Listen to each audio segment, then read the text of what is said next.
Hi friends, చాలా మంది glass cook top కొనాలంటే భయపడుతున్నారు. చాలా కేసెస్‌లో గ్లాస్ బర్స్ట్, బ్రేకేజ్ చూస్తున్నాం కదా! సో, ఈ వీడియోలో గ్లాస్ కుక్ టాప్ బర్స్ట్ అవ్వకుండా జాగ్రత్తగా ఎలా వాడాలో కొన్ని ప్రికాషన్స్ అయితే షేర్ చేస్తాను. వీడియోని సేవ్ చేసుకోండి.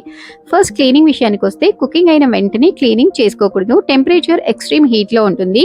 తడి క్లాత్‌తో తుడిస్తే గ్లాస్ బ్రేక్ అవుతుందనమాట. సో, కంప్లీట్‌లీ చల్లబడ్డాక మాత్రమే క్లీన్ చేయాలి. అండ్ క్లీనింగ్‌కి స్టీల్ స్క్రబ్బర్స్ వాడకూడదు. స్మూత్ స్పాంజెస్ వాడాలి. లేదంటే స్క్రాచెస్ వచ్చేస్తాయి. అలాగే హార్ష్ కెమికల్స్ కూడా ఏమీ వాడకూడదు. నార్మల్‌గా క్లీన్ చేసుకోవాలి. కుక్ చేసిన వెంటనే వెజల్స్‌ని తీసి పక్కన పెట్టుకోవాలి. అలాగే వదిలేసిన గ్లాస్ మీద వేడి గిన్నెలు పెట్టిన, వెయిట్ ఉన్న గిన్నెలు పెట్టిన గ్లాస్ బర్స్ట్ అయ్యే ఛాన్సెస్ ఉంటాయి. అండ్ అలాగే ఏదన్నా కుక్ చేసేటప్పుడు హై ఫ్లేమ్‌లో ఎక్కువసేపు పెట్టేసి వదిలేసి వెళ్ళకూడదు. దీంతో థర్మల్ స్ట్రెస్ రిలీజ్ అయ్యి బర్స్ట్ అవుతుందన్నమాట. అక్కడే ఉండి మానిటర్ చేస్తూ ఉండాలి. పెద్ద వెజల్స్‌లో కుకింగ్ చేసేటప్పుడు చిన్న హోల్డర్ తీసేసి ఇలాంటి పెద్ద హోల్డర్, దీన్ని బాటీ స్టాండ్ అంటారు. ఇది యూజ్ చేయాలి. దీంతో ఫ్లేమ్ ఈవెన్‌గా స్ప్రెడ్ అవుతుంది. త్వరగా కుకింగ్ కూడా అవుతుందన్నమాట. ఇది గ్యాస్ స్టవ్‌తో పాటు ఇస్తారు. లేదంటే అమెజాన్‌లో కూడా ఉంటుంది.